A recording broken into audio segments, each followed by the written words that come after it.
Oleh karena itu, kita akan bisa memahami manfaat mempelajari ilmu tajwid. Yang pertama adalah menjaga lidah dari lahan. Kan langsung semuanya keluar, gak apa-apa. Biasanya kalau di mabadi yang lain kami hanya menyampaikan 3, ini ditambahkan. Menjaga lidah dari lahan dalam membaca Al-Quran. Lahan adalah lawan dari fasih. Setiap yang lahan pasti tidak fasih. Setiap yang fasih berarti tidak lahan. Jadi kalau kita pengen fasih bagaimana?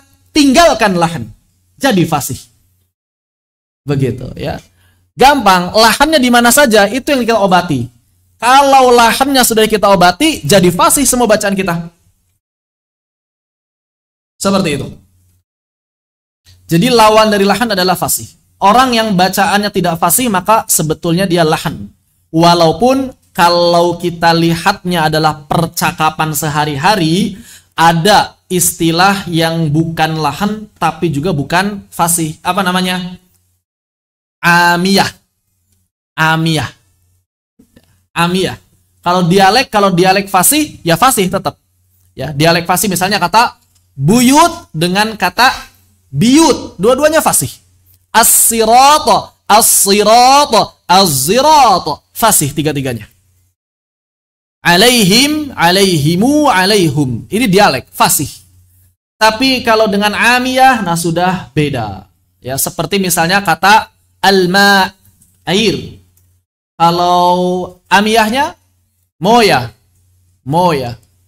Ini amiyah, tidak bisa kemudian disebut fasih. Lahan enggak? Ya enggak, dia amiyah aja pokoknya, bahasa sehari-hari. Begitu. Kalau kita bahasa formal, bahasa tidak formal. Tidak dan enggak. Beda kan? Ya, begitulah kurang lebih. Yang kedua, menjaga keaslian serta kemurnian Al-Quran. Kenapa? Karena Al-Quran diturunkan dengan tajwid. Satu paket dengan tajwid yang sebagaimana perkataan Al-Imam Muhammad ibn Ali ibn Yusuf Al-Ma'ruf ibn Al-Jazari rahimahullah ta'ala, li'annahu bihil ilahu, li'annahu bihil ilahu anzala wa hakadha minhu ilaina wasala. Nah, itu ya. Itu versi Haraki. Li'annahu, karena Al-Quran ini ya, bihi dengan tajwid. Ya, bihi al-ilahu anzala, pada saat Allah menurunkannya. Jadi sudah satu paket dengan tajwid.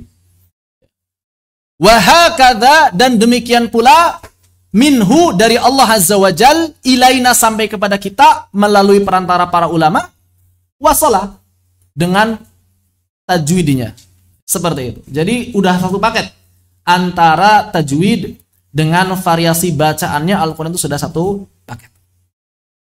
Yang ketiga, membedakan Al-Quran dengan kitab selainnya. Oleh karena itu disunahkan atau dianjurkan bagi kita sekalian, manakala mengutip ayat-ayat Al-Quran ketika ceramah, ketika khutbah, ketika berbicara biasa, diusahakan dibedakan. Kalamullah dengan kalamul insan, dibedakan. Misalnya kita lagi ngomong, Allah Subhanahu wa ta'ala berfirman, enggak biasa, wal asri innal insana lafi khusr. Ya, dianjurkan untuk apa? Untuk membedakan. Allah Azza wa Jalla berfirman, a'udzubillahi minasyaitonir rajim, wal 'asr innal insana lafi khusr illa alladhina amanu wa 'amilus solihati wa tawasaw bil haqqi wa tawasaw bis sabr. Misalnya seperti itu. Atau misalnya ketika khutbah, ketika menyampaikan wasiat taqwa. Kama qala ta'ala fi kitabihil aziz, ya ayyuhalladzina amanu taqullaha haqqa tuqatih wa la tamutunna illa wa antum muslimun. Seperti itu. Untuk membedakan antara kalamullah dengan kalamun nas. Ya. Makanya Al-Imam Al-Jazari mengatakan wa huwa aidan hilyatut tilawati wa zinatul adai wal qiraati. Jadi tajwid itu dipakai ketika tilawah, lebih-lebih ketika majlisul ada, majlis talaqi, pengambilan riwayah, dan juga dalam qiraah biasa.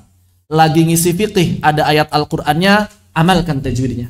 Lagi khutbah, ada ayat Al-Qur'annya, amalkan tajwidnya. lagi ngobrol, mengutip ayat Al-Quran, amalkan tajwidnya.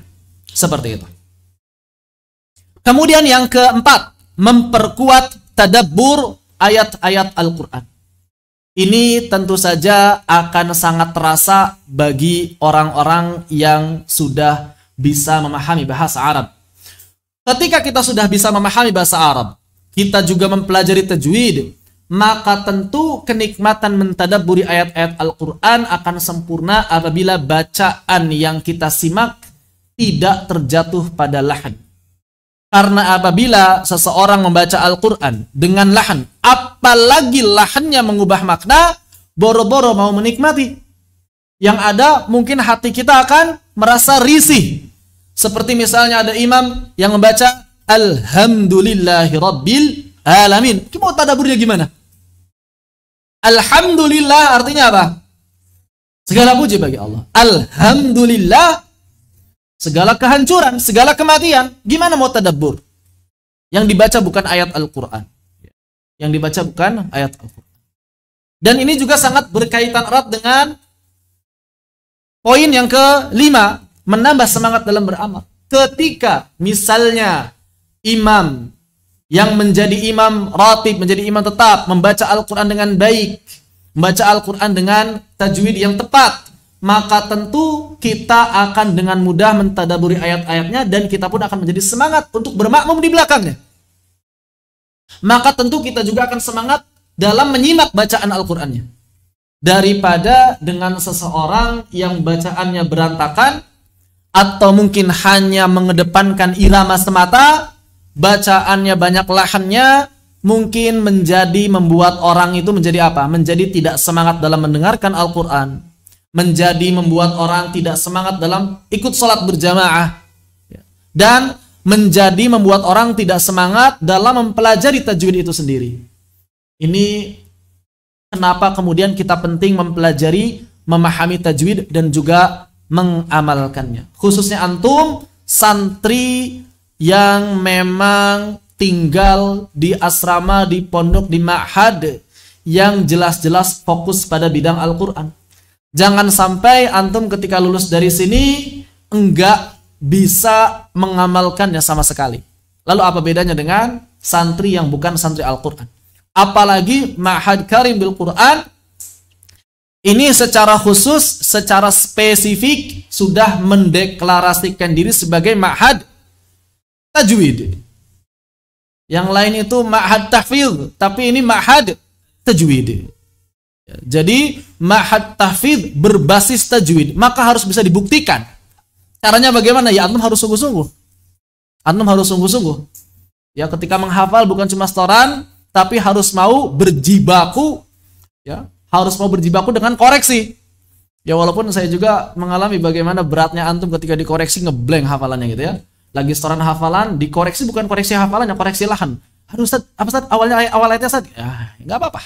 Ya itulah ujian antum yang tidak ditemukan di ma'had lain. Tidak ditemukan di ma'had yang lain. Jadi kalau antum hafal sambil bisa dikoreksi, itu menunjukkan bahwa kualitas hafalan antum sangat kuat. Luar biasa. Ya, maka biasakan hal itu. Kemudian yang terakhir adalah mengharapkan ridho dan pahala dari Allah Azza wa Jalla. Tentu saja orang yang mendapatkan karunia dari Allah berupa pengamalan dan pemahaman tajwid yang bagus, dia akan mendapatkan pahala yang berlimpah di sisi Allah Subhanahu wa taala, sebagaimana Nabi sallallahu alaihi wasallam pernah bersabda, "Al-mahiru bil Qur'ani ma'as safaratil kiramil bararah." Ya udah jelas ya, orang yang mahir apanya? Bacanya tepat, hafalannya kuat, faham maknanya, maka akan bersama para malaikat. Masya Allah. Terus kemudian walladzi yaqra'ul Qur'an yatata'ta'u fihi wa huwa 'alaihi syaqun lahu ajran. Adapun orang yang masih terbata-bata selama dia belajar, syaratnya ya, maka akan mendapatkan 2 pahala. Kata para ulama, 1 pahala belajar, 1 pahala bacanya. Baik. Ada yang nanya nggak di Zoom?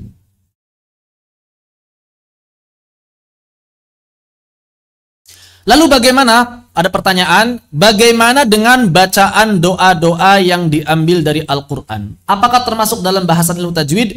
Selama lafalnya adalah lafal Al-Quran, maka dibahas dalam tajwid. Lalu bagaimana kalau kita berdoa dengan ayat-ayat Al-Quran tersebut? Disunahkan mengamalkan tajwidnya? Saya jawab, iya. Karena bagian dari lafal Al-Quran. Tapi, kalaupun kemudian tidak sempurna tajwidnya, maka tidak apa-apa selama tidak salah makna, apalagi doa. Jangan sampai antum salah dalam berdoa. Ya, ntar salah doa, ya Allah ngasih sesuai dengan apa yang antum minta kan? Begitu. Jangan sampai di hati apa, di lisan apa, ntar nggak nyambung.